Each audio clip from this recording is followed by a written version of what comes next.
What's up, family? Substitute teacher talk here on A2D Wednesday night. Come talk NBA Finals. I almost said Sixers. We know that'll never happen. NBA Finals preview. Phillies sweep the Brewers and off to London. Come join us. I mean, how silly is that, man? We're talking about practice.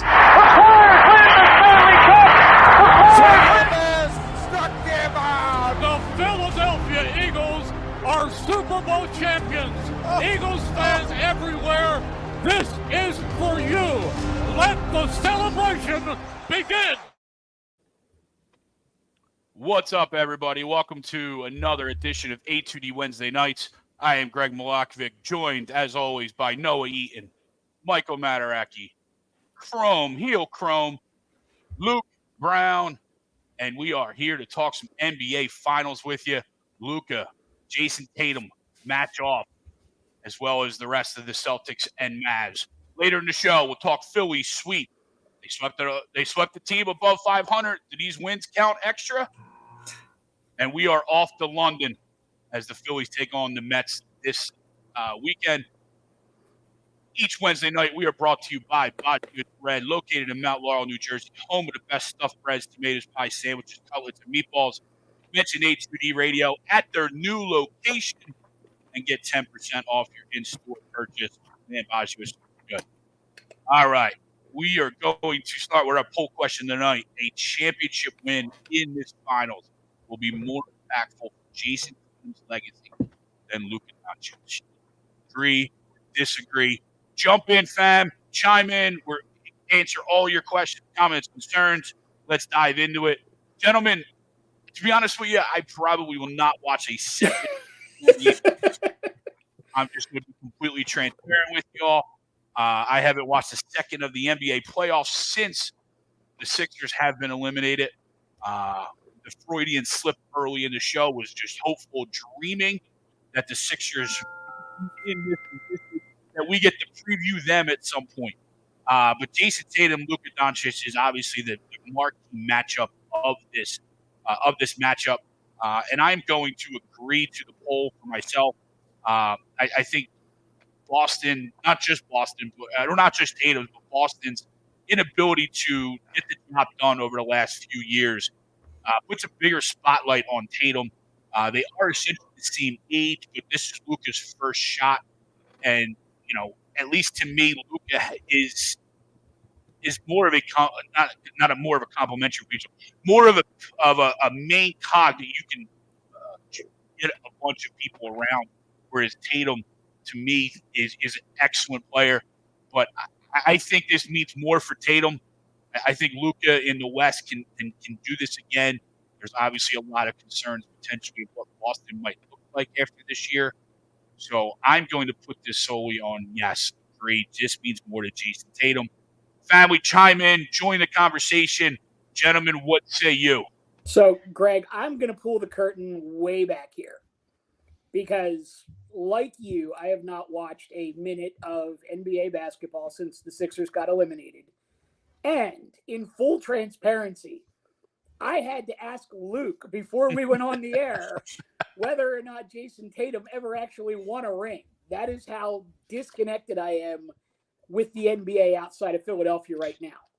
Not because I don't like NBA basketball, but we got this baseball team over here that's playing really, really well and kind of takes us baseball junks and puts our mind elsewhere. So I do, however, agree that I think you hit the nail right on the head. I think Luka has plenty more time to get this done. I think Tatum needs this sooner rather than later. Luke, thanks for the cheat sheet, brother. I appreciate you. Got you. And with that, I will now close that curtain.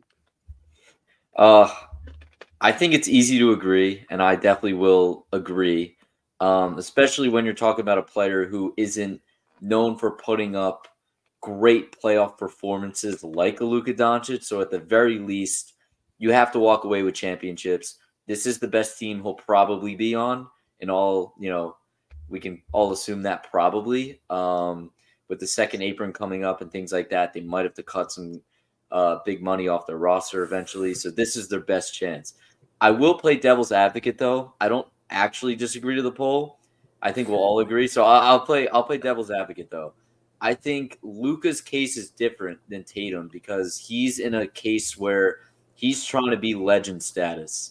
And he's already proven that he's definitely a top 3 guy in the league, arguably the best guy in the league. He's been to this point probably the most dominant player in the playoffs to this point. But if he wants to get in top 20, top 15, top 10 all-time conversations, he needs to start racking up titles. And if you look across the Western Conference right now, it's only going to get harder. Anthony Edwards is only going to get better. Minnesota's going to get better. I know Denver's going to cut the roster down because of money and things like that, but they got Murray and Jokic. They'll always be competitive. Phoenix, who the hell knows what's going on there? Sacramento missed the playoffs this year. They're really young and good. You look at a guy who was on probably one of the worst teams in the league, but eventually is going to be an absolute stud and will terrorize the entire league in Victor Wembanyama. So the West is insanely tough, and he got out of it right now. And I see Martian said OKC. Can't believe I forgot that one. Good point, too. There's other teams I didn't mention either. Like, he got out of it now. So if he wants to get in this top 10, top 15 conversation eventually, which he's talented enough to do eventually later in his career, he needs to win this one because Kyrie's only getting older, and he needs to take advantage of, I did just get out of the West. Yeah, no, it's a lot of good points there. Chrome? Yeah, shout out to Big Dad who's not feeling well tonight. That's why he's not with us. So miss him already, as always. But listen, I have to completely agree to the poll here. And you can't take out the fact that Boston's been flirting with this for a long time, right? Yep. Eastern Conference Finals, they've been there. This is their best shot. They have their 2 established stars in place. I don't love the mix of those 2 guys, by the way. I've talked about that, where I feel like one guy has a great game or the other guy does. It doesn't seem like often those 2 both click in the same ball game as you sometimes do see with Kyrie and Luka. And the other thing is, listen, I mean, it's only a year, but Luka's younger. He has Kyrie now, and I think that Kyrie has the right mind frame. Like, I think Dallas is going to be a team to be reckoned with for the next couple of years. But at the end of the day, Boston's been there. Boston's been flirting with this, and Jayson Tatum's been considered one of the guys to be talked about to be the face of the league going forward. And if that's going to happen, this needs to happen for them this year. They are never going to have a better chance, the Boston Celtics, to win an NBA Finals, in my opinion, than they have this year. They had a cakewalk through the East. And at this point, I mean, if you would have said a year ago, and I heard this talked about on First Take, so I'm not totally taking this, but I think it's kind of common sense here. If you would have talked a year ago about Dallas tanking, and now at this point they're at the NBA Finals, you would have said there's no way. You had the Suns, you had obviously the Nuggets, and all those teams that were expected to do much, much more. So at this point, this is their best chance. And this might be their best team for them to face to get there. So absolutely agree to the poll. Jayson Tatum needs to get this done. Yeah, and real quick, Noah, before you go, like, Chrome, not only just in this scenario too, right, but we've seen, and throughout the NBA too, we've seen scenarios where teams have tanked in multiple different sports, right, and gotten back to where they wanted to be a lot quicker than it had been in previous years, right? And you get there by having a creative GM, right? You get there by having a superstar like Luka and taking a chance and taking the flyer and the experiment that is Kyrie Irving, right? He pans out. He's a superstar, right? And I think that's where you look at like Denver with their heyday, or last year especially, right? You took a chance on Michael Porter Jr. in the draft, and now he's healthy, and it paid off dividends for him. So these teams that get creative, that take those chances, we've seen them start to pay off more frequently and in a quicker time frame than we had previously, through our process, right? Through other things and stuff like that, right? So and that's a really good point, because you look at our situation here at the Sixers with a blank canvas. We used to have a guy that used to be really good when he was creative. What can he do to get us into this position going forward? Yeah, 100%. And the other thing too, when I look at it, like they have Porzingis. I mean, that team is loaded. And I know that we like Dallas and PJ Washington. What a huge pickup for that team. But this team, this Boston team, is loaded. Like from day one, they have been the favorite. And again, I mean, how many times can you fall short?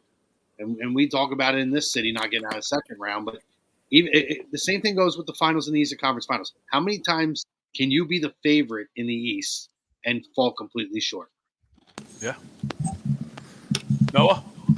I mean, it's pretty simple. The Celtics all year have shown that they're head and shoulders the best team in the NBA. There's no reason to think that they won't show that in this series. It'll be a bit of a close one. The Mavs will give them a little bit of a run for their money, but ultimately I have the Celtics winning this series in 6 games. As far as Tatum goes, this is his shot. I mean, they blitzed through the Eastern Conference. As a matter of fact, not only were they the number 1 seed, they won 14 more regular season games than the New York Knicks, who finished as the number 2 seed. So, I mean, it's clearly obvious to me that it's the Celtics' time, and I think they'll get it done. And, they're running out of chances up in Boston. So I want to go back real quick to something that Chrome said, because Chrome, you were talking about Dallas and the situation there, and I kind of got it in my head that I wanted to go back and look at what Kyrie did when he won a ring with Cleveland, which, if you can believe it, at this point was already 8 years ago. So, wow.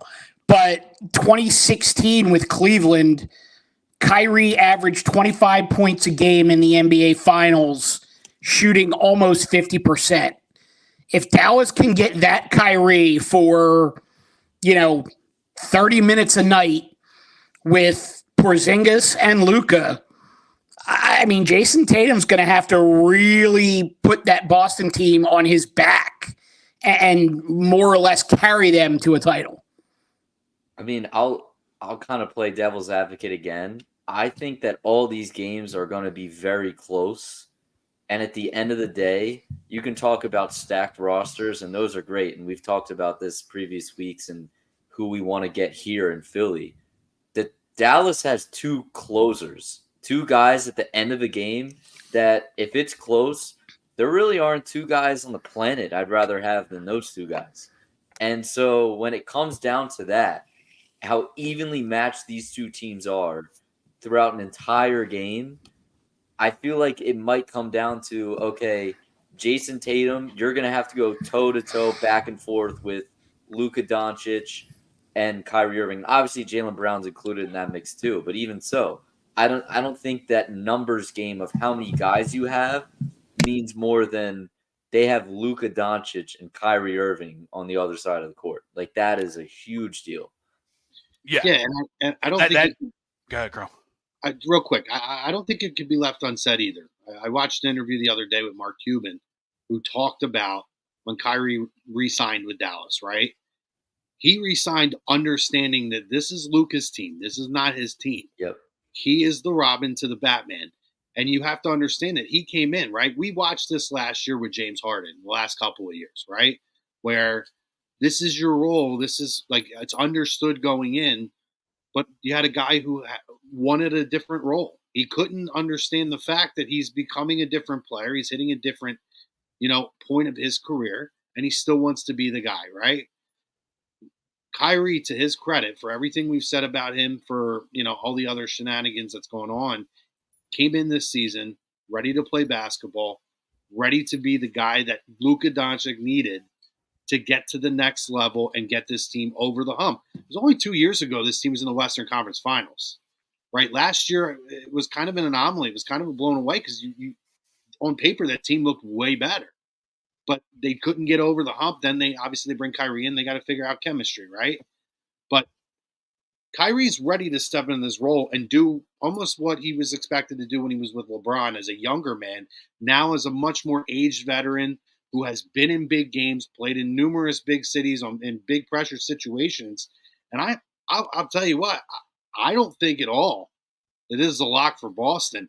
I got No. Dallas winning this series, and we'll talk about it. But I actually think Dallas might pull this off.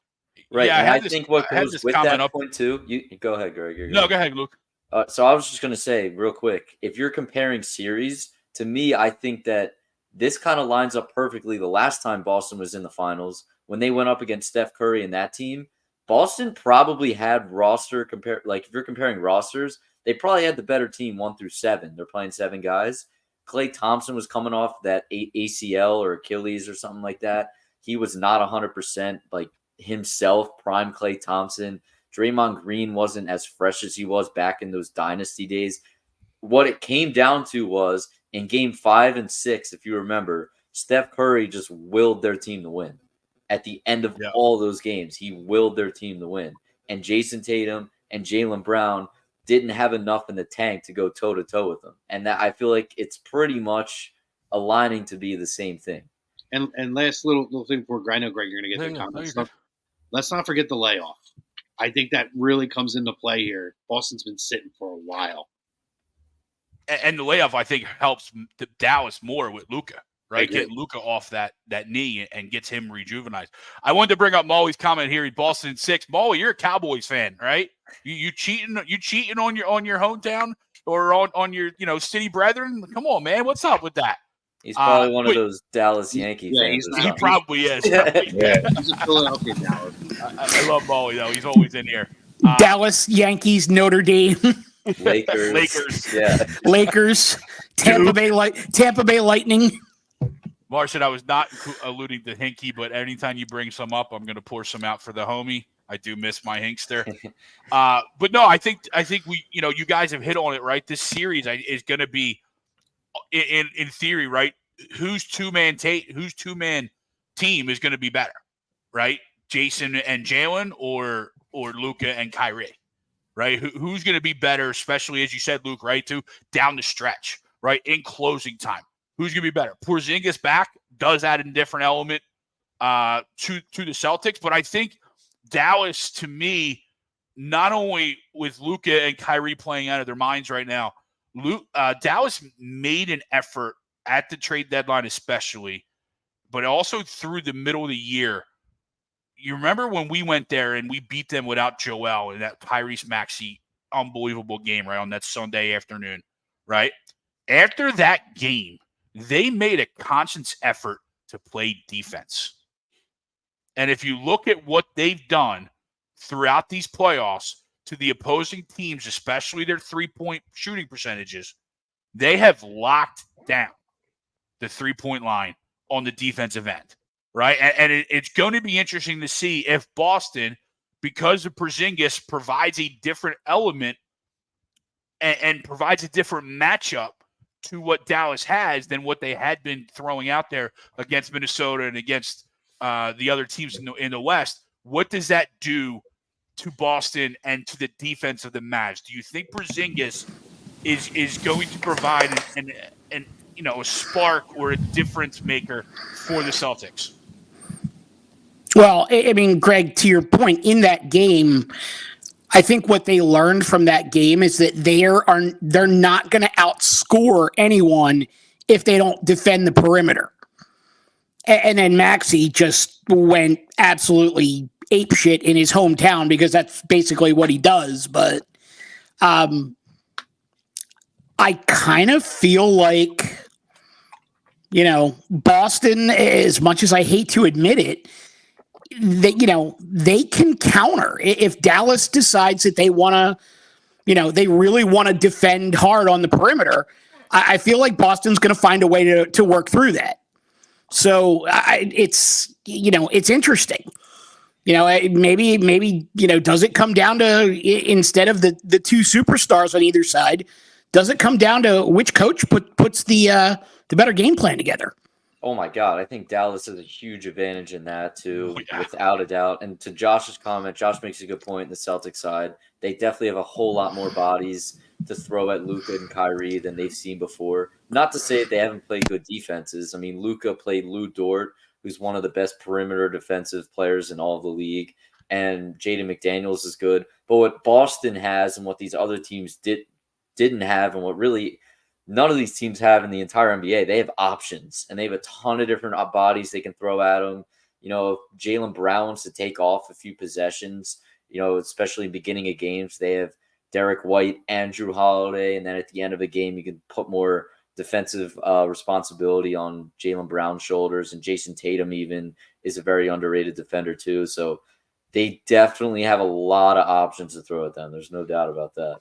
I do think too, that take into account, right? You can look at the experience factor, right? Obviously, we know Kyrie's been there, but not a whole lot of experience in terms of Dallas being, you know, to the NBA Finals, and you know, a lot of the guys did go to the Western Conference Finals a couple of years ago. But I do think that Jason Kidd offsets some of that experience, being a guy who's been there as a player, who knows what it's like to prepare those guys for what they're in store for. Not just the stuff, the intensity on the court, but all of the pomp and circumstance that comes around that as well, of being a team in the NBA Finals. And I do think that helps them out. Having and the other thing with Jason Kidd too that I really respect about him, you know, he had a job before. He did not coach very well in his first time around. Learned from his mistakes, came to Dallas, and absolutely got this team on the same page. Managed to do what a lot of people didn't think was going to be able to be done, and that was get Kyrie Irving to buy in and play with Luka and end up driving this team to almost a very unexpected NBA Finals appearance here. I don't think it's that unexpected. They're a damn good team. But I think that's a huge factor. The fact that the coaching and the finals experience coming from the coach, having been there already. No, it's a good point, Chrome. You know, and as you know, Martian lets us know and reminds us, right? Kidd was on that Lakers staff that won, right? So Yep. part of that self-diagnosis, right? You know, looking and searching and figuring out what I did wrong in my first gig probably helped him, and you know, being a part of that staff helped him out, right? And I think it's huge. He also got dealt some really bad hands. I mean, those Nets teams were never good enough. And that he had Giannis before he really got bigger and stronger and all those things. So he got dealt some bad hands. Greg, it's funny. I was going to bring this up if we were going to talk basketball, which we are. And you brought it up just coincidentally. I was thinking about it today, how they tanked and they got Lively and they got a ton of shit for it. What's really funny, and it's not an A2D Wednesday if I don't bring up, you know, some Sixers hate real quick. What's really funny is that the Sixers, and specifically Daryl Morey, do not value those late first-round picks at all, and the second-round picks, right? And so what Dallas did was they saw an opportunity to get a legitimate top 20 player in the draft. And, you know, we can all be clear. They did not have their mindset like, we're tanking for Derek Lively. It wasn't that. They had no idea how the board was going to fall, especially 12 picks into the draft. What they did was they wanted to get another young player. Not saying he's Wilt Chamberlain, but he has been great for them in his rookie season. So I get all these people that want to trade all these picks, and I'm with it if it's for the right person. But unless we're getting an all-star level player or a legit, I know what I'm getting day one out of him, I think we need to start learning from this kind of stuff and say we can also get a high-level player even at 16. It doesn't have to be a top 10 pick. It can totally happen that way. Yeah, no, you're absolutely right, Luke. And what we've done in the past is they're sorry, I was trying to play that overlay. trying to do Tommy's job. It ain't easy. You know, those were always for the Sixers. Those were always stash players, right? Oh, we'll just pick a European and stash them, or we'll pick a complete project and stash them. But no, absolutely. I mean, they actually got talent where they needed them. But they also got a player back. So I want to ask you guys, you know, each player got. Let me drop this in here and reply to that. I mean, maybe the Sixers history is not real great with that, but in terms of Morey, I don't know if there's a huge track record there. I mean, he went out and got Maxey at the 21st pick. Yeah, no, I'm more so saying like he did it with to get. It's been a while, but he did it to get George Hill, and that blew up totally in his face a few years ago. And then this deadline, he was so scared. He's talking about keeping these picks and trading guys like Isaiah Joe, who they had in their building, like Charles Bassey, who they had in their building, getting rid of him. And even when they draft him, just giving up on him early. And then also, I'm not saying he would have been great, but who knows what Jaden Springer could have gave you in that series? An athlete, a young athlete off your bench. Who knows? And it concerns me when you have a guy like Ricky Council, again, in your building, who shows some real talent and athleticism, who can offer something. I just don't trust what they're going to do with him. That's also a developmental standpoint, too, is really where I'm going with it. Yeah, and it could be. I mean, listen, we talked about it when Isaiah Joe got moved, right? And we all sat here and said, if Isaiah Joe is like the backbreaker of this team, we got issues, right? I mean, he's a good player. He's not a great player. I don't think he's anything that we go back and say, oh, the George Springer thing, I liked the deal at the time. I can't knock him for it. The guy was a veteran. He just didn't do anything here. Like, at that point, that's when you figured out he's kind of cooked a little bit. But, like, the move that he made sense with that team and the way it was constructed to try to go out and get a veteran who has experience to get out of the second round and who could shoot the ball a little bit. He just couldn't shoot. Couldn't do anything. And he was hurt half the time, too, he was here. I'm with you. I just hear his press conferences and things. No, it was Maury's first year. It was his first year, yeah. But I'm just talking, so, like, if you hear him talk in a press conference, he'll say, well, we value what this second-round pick or what this first-round pick will get us. That's how he always refers to picks in all his press conferences, is the window they have and how they, can use those picks to get veteran players and what they can get us. Not so much like, okay, let's sit here and stay at this pick. Because I'm a junkie. I'm a draft junkie. I love it. And I think all these people who are saying we can't get anybody at 16 are out of their damn minds. I think there's a ton of talent there that would help us a lot, especially when you only have 4 players in your whole freaking team right now. Well, didn't he learn at the right hand of Sam Hinkie? No, Sam Hinkie learned at the right hand. That's what I meant. It was Sam came from the right hand of Daryl Morey, so. Why this surprises us, I have no idea. And to be truthful, too, Martian's absolutely correct. We messed up more picks at the top than we have at the bottom. That is that is a very fair assessment. Yeah, Jaleel Okafor, anybody remember? I still draft him over Porzingis. Well, that's Okafor was the right choice at that moment. Yes, it absolutely was. 100%. Consensus. Then you can always hindsight is always 20/20. Yep. But at the time, that was the right move. Pove, let's harness this question for after the finals, because I think it potentially could change depending on if Luka wins or not. Right? He's also hasn't won an MVP yet, and he's always been up there pretty much the last 5 years. Yeah. So he's got to win one of those to really get up there. A lot of really great points. Put a ring and a finals MVP jumps you up, right? You know what I mean? Yeah. Totally. I don't even think he's top 25 yet. He's got the potential to be top 10, but I don't think he's top 25 yet.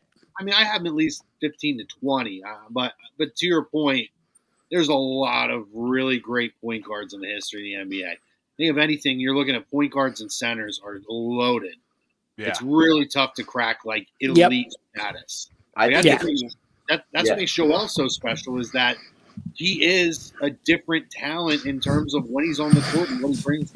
He is a different, a different kind of an animal compared to what the prototypical center in the history of the NBA has been, which is why if he can get over the top and get a championship, he immediately jumps into the conversations of, top centers all time. There's a ton of people, former players, analysts, who say it now. If he could win a championship, his talent is all time already. Right. Now to get in that conversation, you have to get over the hump. It's like the Dirk ring. It's like and it could very well be the same thing with Doncic. But you say top 10 point guards of all time. I immediately go Magic, Isaiah, Steph, and Mavericks coach Jason Kidd. I mean, he's not in that conversation yet. I think Jason Kidd would admit that he's better than Jason Kidd. I think I think he's different.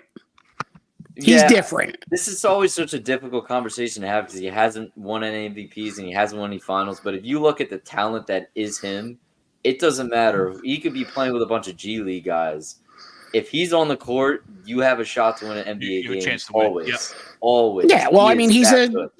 he's a 6'11" point guard. I mean, it's the same thing as Joel. Like the athleticism for the position of center.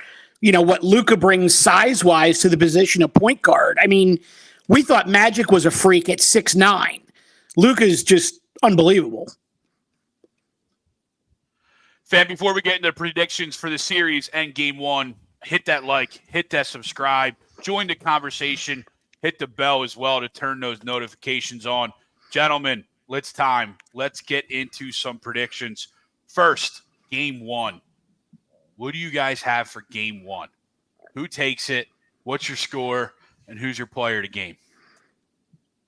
I think Dallas takes game one. I think they're going to come out and set a tone. I mean, I think the long layoff for Boston's going to hurt them. Luka's been red hot in these playoffs. Kyrie's been here before. And if Porzingis, I think Porzingis is playing, correct? Yes. Okay. But he's been out. He's missed a lot of time. He's got to get himself into game shape, get in game speed. So I don't know how much of a factor he's going to be for the first 1 or 2 games. He's got to get himself back into the rhythm. So, no, absolutely at this point, I got Dallas winning this game. Player to game. Oh, yeah, go ahead. We won't go score, but go player to game. Oh, I'm player of the game. Luka. I mean, okay. I think he's going to be the guy who's going to set the tone. So, Luka. I'm with you. All the extra element that Boston is actually surprisingly as many playoff games and series as they've won. They've actually not been dominant at home. They've been very beatable. Yeah, they've been very beatable at home. And one thing Luka loves more than anything is making big shots on the road. So if you're talking game one, I will go Luka. I think, to Martian's point, I think he has like a 40-point night and a game-winning shot. Why not? Mavs in 7. Mavs in 7. You go with 7, huh? I do. I think Boston just. Boston's good. I just got my hater hat on, right? I just can't even give Boston any credit at all, right? Yeah. Noah, what you got for game one? I get it. They dropped a couple at home this postseason, but I still have the Celtics winning game one. I think they find a way to get it done. I think it's going to be a close series. I ultimately think the Celtics will win in 6. But as far as game one goes, why not? Jaylen Brown, he hit the game-winning shot with 4 seconds to go. Mr. Mataraki? So, subscribing to the theory that Boston is going to come in very, very well rested, there is one guy on that team that we know very well who plays extremely well when he gets a lot of rest, and that is one Al Horford. I think Drew Holiday. I think this is the Al Horford game in the series. I think Boston wins game one at home, and it is a big night by number 42. But you guys all mentioned Jason Kidd having the title with the Lakers as part of that staff. He also won a title in 2011 as a member of the Mavs, and I think Jason Kidd gets another ring. I'm going Dallas in 6. Dallas 6, nice. I got Dallas. I'm never going to pick Boston, even to win a game, let alone a series. Dallas sweep? Yeah, Dallas. No, but Noah got Boston. Noah picked Boston. So, but Dallas, you know what's so tough too? These are 2 cities that I just want to hate, and I got to root for one of them. No, you don't. You don't have to root for anybody. Well, no, I mean, yeah. But I got it. You could just be a degenerate and lay your money down and not root for anybody. Well, do what I do. Just do like bet alt lines and bet props. I'm done. I haven't gambled in 6 months. Listen, especially on the rigged NBA. You kidding me? I look at Dallas, right, and like I don't. You're waiting for football season, Greg. I don't know if that's any better, any less rigged. Well, I don't have a hatred for like the Dallas Mavericks. I've actually had a weird enjoyment for that. I mean, I was a Me huge too. Dirk guy. Dirk's like one of my Yep. favorite players of all time. And so like I've always kind of had a thing for Dallas, like that, you know, they're one of the Western Conference teams I really like to see do well. So I don't know. I feel like they're different type of fans than what Cowboy fans are. 100%. Oh yeah. And one of my good friends too. He was friends with one of the guys on the coaching staff for the Sixers last year, who's now on the Dallas staff. So he goes to all the games, and he's sending us photos and videos. And so yeah, you're right, Chrome. You kind of become a fan, and you know, as Martian says, Luka is definitely not hard to root for. The specimen that he is. Neither is his mom. Oh, buddy. No, I love a good redemption. That's true. I do love a good redemption story too. And if Kyrie, at this point, coming in with everything that's happened over the last couple of years, is able to kind of come in and be that guy to get that team over the top, and personally to get it to done over Dallas, I'm in for it. I'm all in. Let's go. I mean, again, you talk about another all-time point guard, right? It's his backcourt mate, right? Luka's backcourt mate is another all-time point guard, especially if he wins another. You know what I find funny? That the fucking Dallas Cowboys are the fourth best team in their own fucking city. That's what I find funny. This is true. All the other teams have made deeper playoff runs more recently than the Cowboys. Hey, I thought when I signed the contract to come back here, there were no F-bombs. Mr. Noah Eaton's on board tonight. Hello, Noah. Glad to see you haven't changed a bit. Unless we're referring to the Dallas Cowboys, we can make an exception. I love how Noah goes into to talk to his mic. That's into the mic on the laptop, even though it's hanging from his ears. All right, last thing before we transition over a little Phillies talk. Who is your guys' pick for MVP? The finals, we got Jayson Tatum at -120 odds, Luka at +200, Jaylen Brown at +625, Kyrie at +1800, and then obviously the higher it goes with some of those other guys. Who you guys pick for MVP? To me, it's Luka, but I don't mind that number on Kyrie. Yeah, you kidding me? +3,000? The number on Kyrie's pretty nice. I might have to throw 10 spots. That's my guy right there. I'm telling you, Chrome. I brought him up earlier, and I think you're onto something. I mean, I might be the biggest Kyrie fan in the world right now because I might throw a 10 spot on that. I love Kyrie too, but if they win a championship, Luka Doncic is going to average a 30-point triple-double, and there's no way he's not getting it. So I'm going to go Luka. You know, the real thing with that too, right? The irony of the atrocity that was Brooklyn, right? And we've all talked about how, that might be the worst situation that's ever happened in terms of trying to build a super team.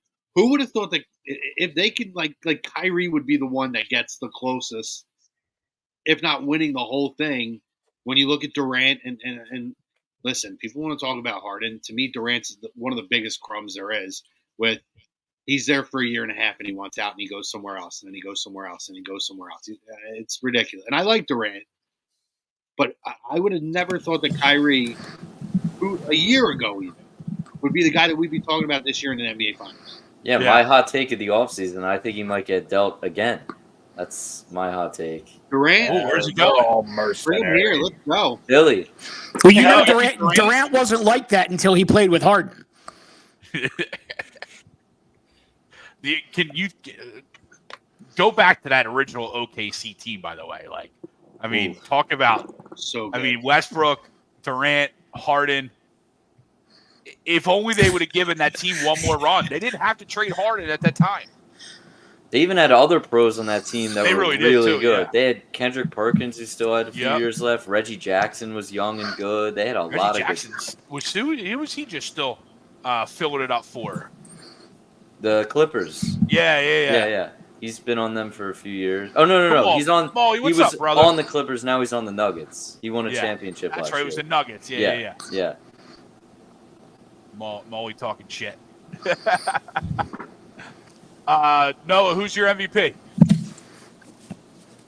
Tatum. Okay. Mike's got Kyrie. Yep. The number on Kyrie is enticing, but yeah, I'm gonna go Luka. I kind of back to Pope's point. A finals and a finals MVP in the same season is gonna catapult him into even higher superstardom than he already is, right? And especially a huge market in Dallas that he is. It's gonna be. I think it's gonna be Luka's series. Here's my question for you guys. If, let's say, Dallas wins and Kyrie does happen to win the series MVP, does he ride off into the sunset, or does he try to parlay that into another big fat contract? I believe he might be able to get another contract. I think he didn't sign a max. I think he signed only a 3-year deal. Well, this is what, year 12 for him, I think? He's only 32. Yeah, some of these guys feel like they've been in the league for so long. Does. That's what I mean. Like it's either like his 12th or 13th year. I mean, it's ridiculous. Like he's only 26, and I feel like how's that guy not like 29 or 30? Like I feel like he's there, you know. Crow, when I was making that poll question, I was going to really base my whole thing on Tatum's so much older than Doncic, and I'm like, oh wait, no, it's only a year. I looked it up when we were, when you put the thing, I looked it up and I was like, wow, they're only a year apart, but it feels like Tatum's been in the league, 5 more years than he has. Kyrie has a player option for $44 million next year. Oh, geez. So I would assume that he is back. I don't know about that. I think he's going to decline. To your point, he's able to parlay that into I think he's definitely going to decline it. I mean, he could make a max extension. I think that's probably. I mean, I'm not saying he's going to go anywhere, but yeah, that was the final year of a 3 for $120 contract that he had signed back in 3 years ago, last year. So this is year 12 for Kyrie, by the way. He started with the Cavs in 2011, 2012. Yeah. 32 years old. We'll see. It feels like he's played for more than 4 teams, too. I mean, it's probably because of all the theatrics, but Luke, you're dead on balls accurate. That's what it is. It's because of all played for half the league. God, it's a joke. Kyrie is signed through next year. The player option is for the player option. I'm looking at his contract. I'm sorry. Yeah, the wrong date. Yeah, my bad. Yeah, I thought he had his extension. Yeah, he signed it. He signed it this summer. Yeah, I think he had a 2-year. He signed a 2-year deal with a 3rd-year option. 24. Yeah, right. Okay. 24-25. He's at $41 million this upcoming year. He's making a bargain at 38. All right, let's transition over to a little Phillies talk before we get out of here. Phillies just coming off a sweep of the Milwaukee Brewers. By the way, for all those who want to knock the Phillies for how they handle teams that are less than 500, if you didn't know, there are legitimately 8 teams in baseball that are over 500, 4 in each league. So who else are you going to beat if no one is over 500? And the Phillies are one of them, right? So the Phillies are one of them. They got Brewers are one of them. And they just took 2 out of 3 from St. Louis, and they were 500 before they came into 500 when the series started. And some of these teams that are below 500, they've swept. So the reason that they are below 500 is probably because at some point this season they got swept by the Phillies. Exactly. Marshall, you're just coming around. Right. Marshall, you're just coming around to Luka's mom, bro? It is June 5th, and this team doesn't have 20 losses yet. No. I mean, that's insane. It really is. And they've already swept more series this year than they had the entire year last year. And they are the only team in Major League Baseball that has yet to be swept this year. Yeah. There were 2 going into this series. It was the Phillies and the Brewers. There is now 1. Wow. Well, not only that, but thanks to the new wrinkle in the schedule format with the MLB, every team plays every other team at least once throughout the season. So this strength of schedule and all that other bullshit, it's exactly that. I mean, you play who's in front of you, and the Phillies thus far have taken care of business. And, I see no reason why they won't continue to roll and ultimately win the NL East and look forward to another deep playoff run. Yeah, and the other thing, too, is the Yankees have an identical record, right? So they're running through teams as well. Yeah. Juggernaut teams that are putting up a lot of L's on teams, which is why you only have 8 total teams that are over 500. Yeah. And some of those teams that are around 500, one of them is going to make a run anyway. Cleveland's only lost 20 games this year. That's the shocker to me in the National League. The Cleveland Guardians, sorry, don't want to get canceled. Cleveland Guardians with Stephen Vogt, right? I mean, you're talking about a rookie manager, no experienced rookie manager, not just a first job. You know what I mean? Like, not just a rookie MLB manager, but rookie manager in general. And they're mashing the ball too. Like, you have 4 teams that have 21 or less losses. Like, that's why nobody's getting over 500, because these teams are beating the shit out of everybody. Yep. I mean, really, it shouldn't be common sense at this point in the season that if you look at it, the teams with the highest winning percentages, thanks, Paul. I agree with brother. Their opponents are the ones that are at, the bottom of the quote unquote strength of schedule, rankings, because to all of your points, they're beating the hell out of these teams. Yeah. I mean, if you put a team in front of the Phillies and they beat them 6 times, well, then the Phillies are up here and that other team's down here. I mean, it is common sense. It is 3rd grade math. I mean, look, with the exception of Taijuan Walker, they're getting a quality start out of a starting pitcher virtually every time out. It's execution too, right? Like, I watched all 3 Cardinals games, right? Cardinals had their opportunities, and the Cardinals were rolling coming into Philadelphia, right? And that just shows you the difference between a team like the Phillies or maybe a team like the Yankees or the Orioles, those teams, the upper echelon, or the Guardians, to where it comes down to pitching and execution. That's the bottom line. Situational hitting, when you need to get a run across, they find ways to do it. Yeah. When you need a big play, a defensive play, like the other night with Reese at home plate getting thrown out after, taking that steal with his little smirk, which was phenomenal, by the way, with JT. And then the apropos of getting thrown out at home plate, the next play, it just shows you who the elite teams are and why they are as good as they are and why they're the talk of baseball like they are. Crum, I mean, you're spot on. And if you think about this series, for as tight as this series was, the Brewers had a runner cut down at the plate in all 3 games of this series. Yeah. So, I mean, you're losing a run at the plate every game of the series. You're not going to win that series. Yeah, that's probably one of the most shocking things with this Phillies team this year has been their overall defense, right? In the past, it has struggled and kind of hurt this team.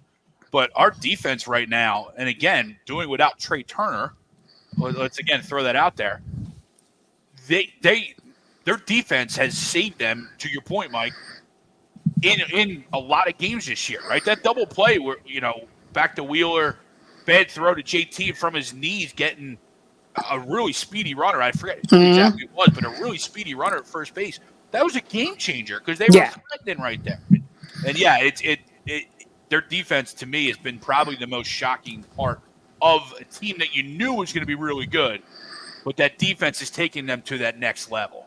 Well, and those plays are momentum stoppers. Those are momentum stoppers, right? That's game-changing plays. When teams start rolling, they get a little bit of confidence on the pitchers and they start getting guys in scoring position. Then you're cutting guys off at home plate, or you're throwing out base stealers who are trying to, get the extra step and get that extra, 90 feet to home plate. That's a game-changing thing. And again, it comes down to the execution. The Phillies are not allowing these teams to continue on with these things. And again, there's a couple other teams in the league that are doing the same. There's elite right now. Yeah. There's 2 elite, 3, maybe 3 elite teams. I'm still not 100% the Guardians are going to be able to do this through the whole rest of the night. Mhm. Baltimore, New York, and Philadelphia are the real deal. They are And the legit. Dodgers. I put the Dodgers in there. Yeah. Yeah, and I hear you though. Yeah. to me, they're just slightly under these three teams right now. Because I mean, the Dodgers they're getting it, at least last I looked, they were getting the shit kicked out of them tonight. Right. Paul Skeens night, Livy Dunn night. They have games where the Dodgers really they lose to teams they shouldn't lose, and not just lose, they get beat up in some of these games. Yeah. You're not seeing that happen to Phillies when they lose. You're not seeing it happen in New York. You're not seeing it happen to Baltimore when they lose. I can't look at a team with Mookie Betts and Shohei Ohtani and not think they're going to be there at the end. I'm not saying they won't be there at the end, but I'm looking at top to bottom execution, pitching, and what I'm seeing executed on the field. They're sloppy. aren't quite on the level at this point in the season that these other three teams have been: Baltimore and New York and Philadelphia. I agree. They're sloppy. If you look at the fifth inning today, that was the most telling thing for me in terms of how the season's going on so far. Pache and I believe it was Stubbs get walked. So they have a man on first and second with no outs. Top of the order comes in. Schwarber grounds out into a double play. And I'm like, it's still 0-0 game. Yeah. Like, all right, well, that was their chance. And Castellanos, of all people, hits the home run. So, that was Casty game-winning RBI 2 games in a row now. Exactly. So it's just it seems like every time somebody steps up. And that's what all these good teams do. Absolutely. And Just it's a for note, different the person Dodgers every lost night too, right? 10-6 to the Pirates today. 10-6. Paul Skeens night, Livy Dunn night. How did they score 6 runs on Paul Skeens night? Well, the Shohei took him deep. Yeah, Shohei took him dead center. He also swung and missed 3 times the at bat before I saw. Yeah. He was just getting him timed up. Yeah, Paul Skeens got him, and then Shohei got him. So, guys, I want to get your opinion on something real quick. They lost 1-0 the other day. They got the pitching, and they didn't get the hitting the other day. Yeah. So they lost the series now to the Pirates. Yeah, I want to get your opinion on something real quick, just as a group. So a buddy of mine texted me earlier, and he said, can we stop saying that they're off to a hot start? They're way past this. No more easy schedule. They proved that wasn't it. The pitching staff is ridiculous. The pen is reliable. This is a great team. And I said, I think we've been past hot start for a couple weeks now. I feel like this team is very businesslike. Yes. Yeah, it is kind of weird. I'm in that in between. How far we far enough agree. in the season to not call this the start? We're 2 months in now. Right. They're just they're hitting mid-season form and they're rolling at this point. Yeah, I think business-like is the best description for this team right now so far, right? They know what they have to do. They go and do it, and they're kicking ass while doing it, right? You know what I mean? They're doing their job and coming out with wins, and they have been very surgical this year so far. It was like we talked about last week. We were on the air last week when they wrapped up that series in San Francisco, and they salvaged the last game of what was a pretty bad road trip. They came home and they've lost 1 game since, and it was in extra innings. It was an extra innings game. So, I mean, Greg, the word you just used, surgical, I think it is an unbelievable adjective for this team. Yeah, I've said it a couple times, right? Outside of, like you said, Mike, outside of that road trip, every time that they've lost a game, they've come back and won multiple games in a row for a long time, whether it's 2-3 games, right? San Fran, we lost that game 3 in a row. Lost the Cardinals, sweep the Brewers. Right? You lose a game and they come back, they're like, all right, cool, we're pissed. Let's go. Let's do it. I almost think they were overlooking, not saying they were overlooking that game with the Cardinals, but once it got to a certain point and they're like, all right, we know we have Reese coming back. We know tomorrow's going to be pretty emotional. We know tomorrow's going to be a big game. Let's kind of flip the switch to tomorrow and make sure we win that. And to your point, Greg, this team, they're not going to have a 10-game stretch this year where they go that 3-game West Coast swing was bad enough for me. But you get what I'm saying? They're not going to have a 10-game stretch where they go 2-8 or whatnot. This team is just too consistent. They're too good. the bottom line is this team can beat you in many different ways. There may be a night where, Jesus Christ, we have to send Walker out there to the mound, and he gets his ass handed to him. All right, but we might find a way to win that ball game 8-6. All right, and we could also win a game 2-0 like we did today. You know, you send out a guy like Nola or Suarez or Wheeler, and they just deal and do their thing. Sanchez. Right. Exactly. Your boy. Yeah. He might. I mean, he may not get 15 wins, but damn it, he might have an ERA below 3.5 when the year's over. For sure. I mean, they just he's swept been the pitching team, very well.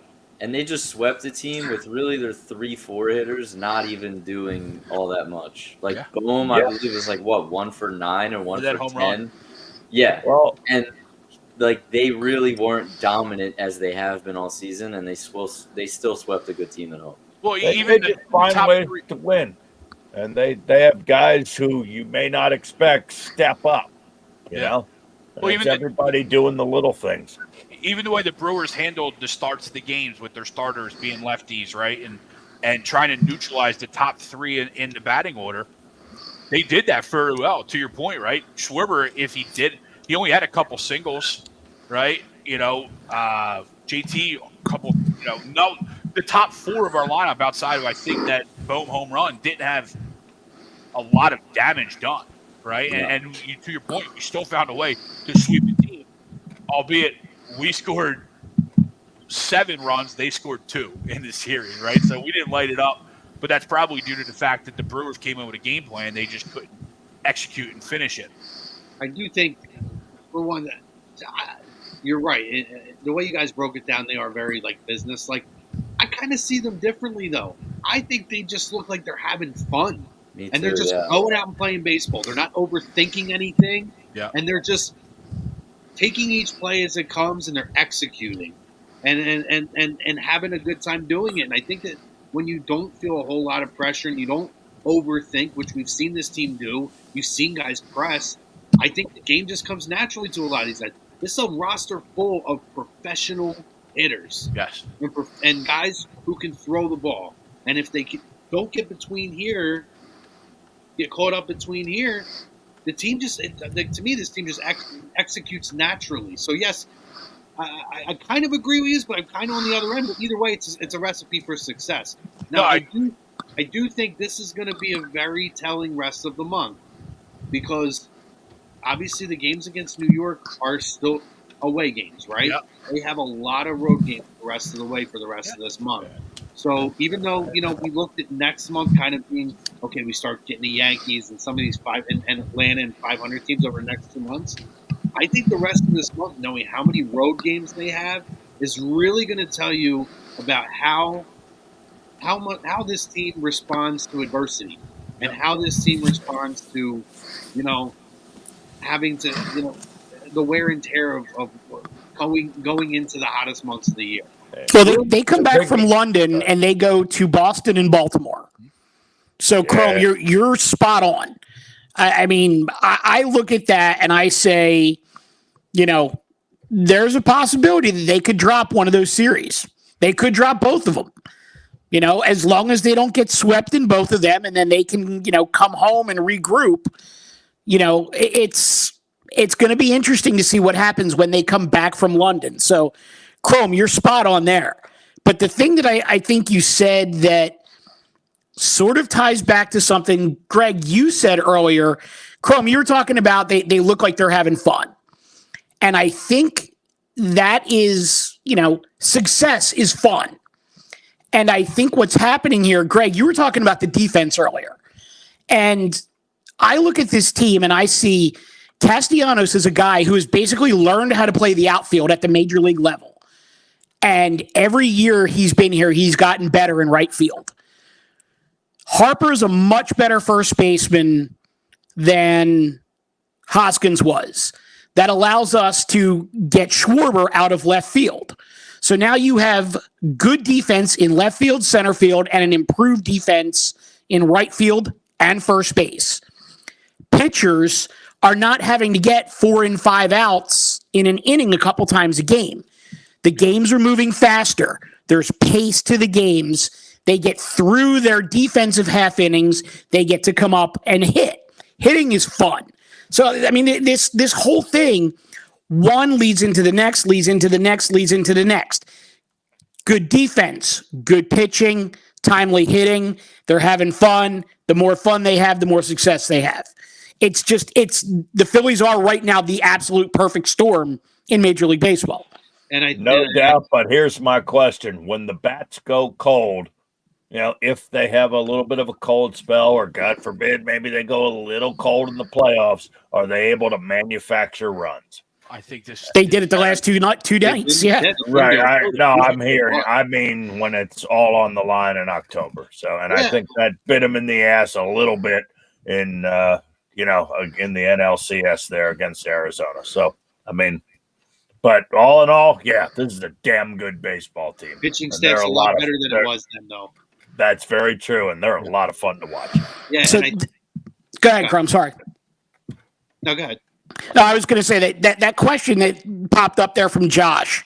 Would you send a package to the White Sox for Luis Robert to upgrade Rojas at center field? I don't hate that name, but if I'm packaging any sort of prospects at all, I'm looking at Randy Arozarena in Tampa. Oh, because I was he is bring up the three names that Jeff Paston dropped, bro. So I'm glad you went there, right?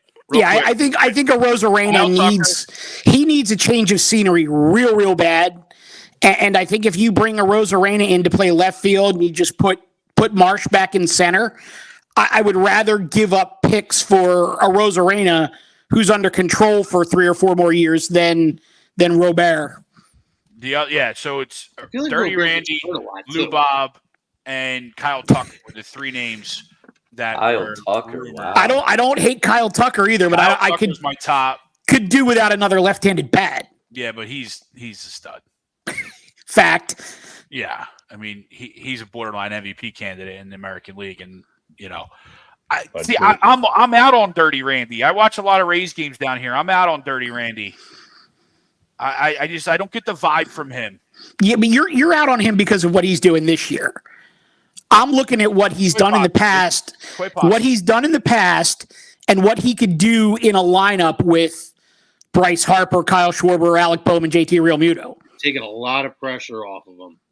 Yeah, for sure. Bob does that, but I guess to your point, right? Under control, you don't have to. What is Lou? I should check Lou Bob. What is Lou Bob's? I think 3 more years too, but okay. If it's me, I'm going to Arozarena. I mean, am I wrong? I feel like Robert's hurt all the time. He is. That's another thing. Yes. He came back. The entire White Sox outfield feels like it's just always hurt. Yeah, that is facts. Well, I'd be hurt too if I played on that team and I was 30 games under 500. Listen, I'll say this, I talked about this a couple weeks ago. I want to mention it again. I think a big part of their success was their general manager, their team president, Dave Dombrowski, knowing this team and knowing that he did not need to go out and make any drastic moves. This team has a chemistry that's been built in for a couple of seasons. It was just bringing along the other guys like Stott and Bohm to the next level so they can be a bigger contributor year over year than they were the year before. And then obviously developing a guy like a Ranger to the next level, having the patience to stick with these guys, as Luke said, with having the patience with Ranger, knowing that, a couple of years ago he wasn't there. Now you're seeing, the fruits of your labor by having that kind of a patience. And this team has developed at the right time with the right core of veteran guys and young guys who are under control. And you guys mentioned, I think, a week or two ago, too, plus more to come in the system, in the pipeline. Yeah. And to your point earlier about having fun, I think the main, and it kind of ties in, I feel like the last few years they were young, trying to figure it out, but they were good at the same time. Now I think they know how good that they really are. And I think that has a lot to do with why he did not make any moves. They know how good they are. Yeah, it gives you a whole lot of cachet and swagger walking around. Yeah, they know how good they are. I think that's the biggest difference last year and this year. Well, Luke, to your point, they know how good they are, but I think last year they also learned how good they may not be in certain situations.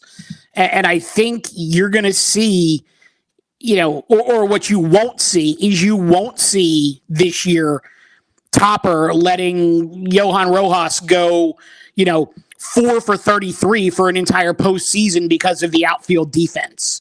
That's why they went out and they got a guy like a Whit Merrifield. And what's that, Chrome?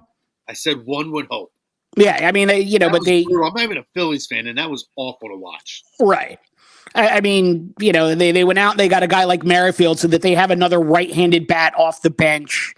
Obviously Sosa is killing it right now, and when Turner comes back, it's going to be a great problem to have. Yeah. They're paying Taijuan Walker $72 million for over the life of his contract. He didn't pitch an inning in the postseason last year. If Walker keeps up what he's doing this year, he's probably not going to pitch an inning in the postseason this year. Meanwhile, a guy like Spencer Turnbull's making $2 million, and he might be their unsung hero. Yeah, Walker may as well have a mask and a gun right now because talk about walking in the bank and just walking right out with the jackpot. Stealing money. I know we want to get out of here fairly quick, but I want to answer KZ's question, and then I got one final question for you guys. So KZ, has the Phillies given the Philly the best time decade? I'm thinking he means from the 2000s. Or does Eagles Super Bowl overdo it for you? I'm going to say yes, because the Phillies were the first, right? Phillies were my first, right? You're always going to remember your first. Not that the Eagles going all the way back. Okay, I get 2000, it. Right? Okay. Is that what you go back all the way to our whole life? Right? No, I thought you were just talking about this decade. I didn't know. Decades, 10 years. Yeah, but that. Like, which decade are we talking about? He means 2000s is what he means. Oh, 2000s? All right. Yeah. So I'm going to say yes, just because the Phillies were my first. So not that the Eagles wasn't just as good, but the Phillies are my first. Wow. Okay. It's 100% the Eagles. I mean, I agree, yeah. From the turn of the century since 2000, talk about the model of consistency in this city in terms of an organization has been the Philadelphia Eagles. And I'm not like crazy. I mean, when the Cardinals won a World Series in my lifetime, I didn't cry. When the Eagles won a Super Bowl, I was like extremely emotional. Yeah, I didn't cry. Mm-hmm. And I was a blubbering mess. There was just something very special about. I was also drunk. No, there was. No, you're right, Chrome. I mean, and to be so close in my lifetime, so many times. Where the Phillies weren't. The Phillies were not very good for the majority of my lifetime. I'm going to be honest. Right. The Eagles were an awful organization until Andy Reid and Jeffrey Lurie took over the team and eventually bought Andy Reid. He was talking the last 10 years. So okay. I misread it. My answer remains the same. I hear you. Phillies, because the Eagles, the Phillies have made runs over the last couple of years but haven't gotten over the top. We watched that for the Eagles since 2000 on a number of occasions. And you're absolutely right. If it's the last 10 years, I change. Yes. Well, let's look at it this way. Over the last 20, go back 25 or 27 years ago or whatever. No free agent wanted to come here. I'm talking Birds, Phils, Sixers, you name it. Nobody wanted to come here, right? We played in the Vet. Now, we all loved the Vet. It was our own dump. It might have been a dump, but it was our place that we all grew up in. Sorry, except for you, Luke. But anyway, but it's yes, it was great being a fan in the 90s, just like it is today. But let's face it, a lot of them teams, when I grew up in the early 90s, mid 90s, I mean, we had a few playoff appearances here and there, but overall, we sucked. Okay? And overall, let's face it, we played in a dump. We couldn't attract any free agents here. All right? And now we've become pretty much a top-notch destination. We play in a beautiful ballpark at Citizens Bank Park. We play at the Link. I mean, I'd say two of the finer facilities in all of America, right? And all these, we're able to bring in a Bryce Harper, okay? 25 years ago, do you think we were bringing in a player of the ilk of Bryce Harper? No way. Well, so He did bring in Jim Tomey. right, but in 03, yes. And right, but Jim Tomey was brought in to open the new ballpark. yes. So Noah, I actually think you're onto something here because I do think outside of, the Phillies winning in 1980, I think things in Philadelphia flipped when they built what was then the Core State Center. And that's what I'm saying. How old am I, right? When they built what do you name it? right, when they built the then Core State Center, and the Sixers they went through Jerry Stackhouse and then Sean Bradley and then Allen Iverson. And it was Iverson in the new building in 2000 in that, magical 2000-2001 season. And then shortly thereafter, you got a new ballpark for the Phillies, a new stadium for the Eagles. Yep. That's when those two teams started to have a little more success. Then, who can forget Gary Matthews? I like to wish you continued success.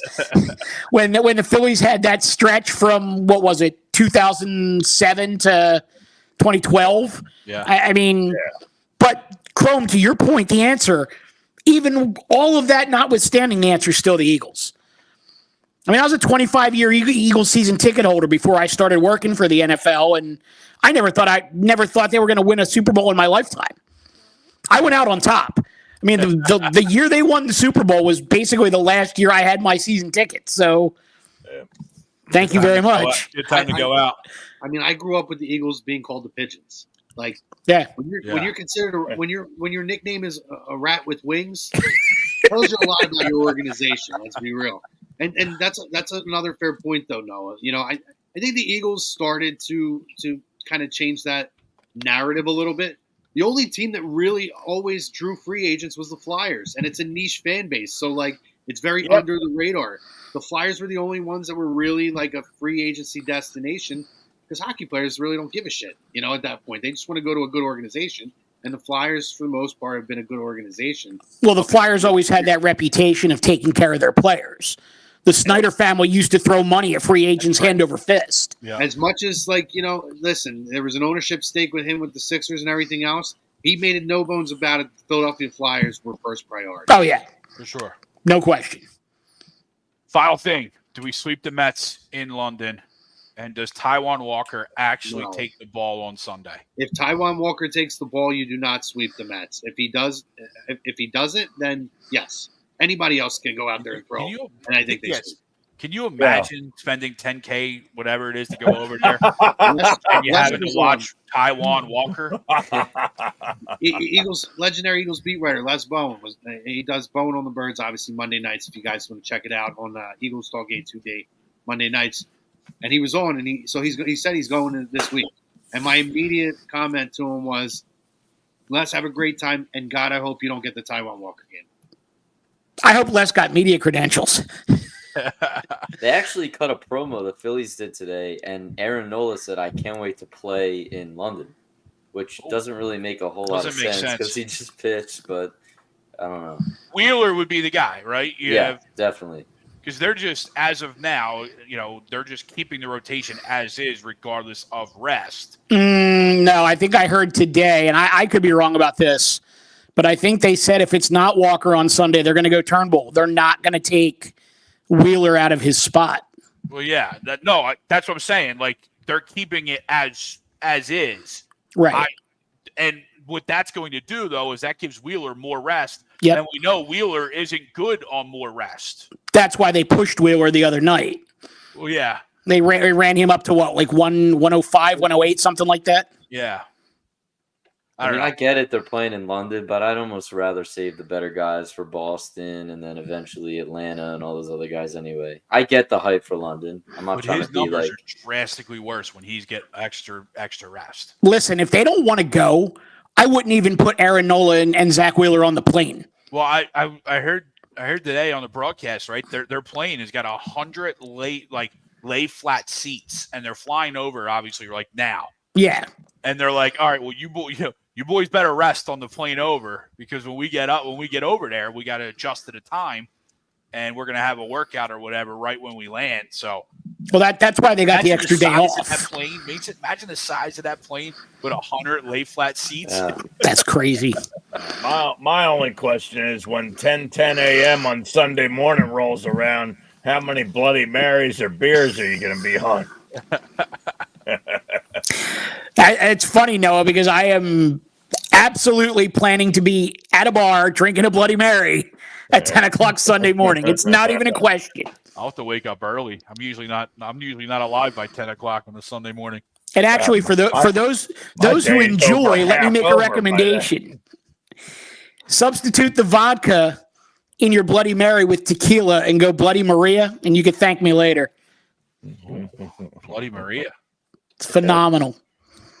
There's so many jokes for that one right there. I'm going to let that go on our way out. Gentlemen, family, it was a pleasure. Another 8-2D Wednesday night brought to you by Baggio's Bread, located in Mount Laurel, New Jersey, home of the best stuffed breads. New location. Tomato pie, sandwich, cutlets, meatballs. Mention 8-2D Radio for your 10% off in-store purchases. For Noah Eaton, for Mr. Mike Mataraki. How do I get this off? There we go. For Chrome, Heel Chrome, Luke Brown, I am Greg Milakovic. Tom Arnone missed us tonight. He's a little under the weather. As he said in the comments, only guy that gets sick in June. Get well, brother. We miss you. Thank you all for joining us on your way out. Make sure you hit that like, subscribe, follow. We'll see you here next week. Go Phils.